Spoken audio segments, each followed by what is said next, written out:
Господа од ДПМН, јасно ве прашуваме, дали го организирате денот на дрвото за да се скриете позади вашето недомаќинско работење и нечистотијата која ја оставате позади вас?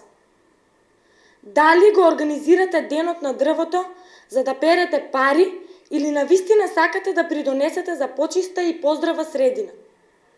Ако тоа сте го направиле со наискрени намери, а не заради профит, тогаш сигурно немаше да дозволите Неготино од најчист град да стане депонија. Го прашуваме раководството на ДПМН од Неготино, кога последен пат излегле на улица и виделе во каква состојба е Неготино. Дали е ова нормална средина за живење? Наместо да го лажете народот дека садете дрва, фатете се за работа и исчистете го градот од ѓубрето и нечистотијата. Ако не можете да го направите тоа, неготинчани ќе ви исчистат вас на локалните избори.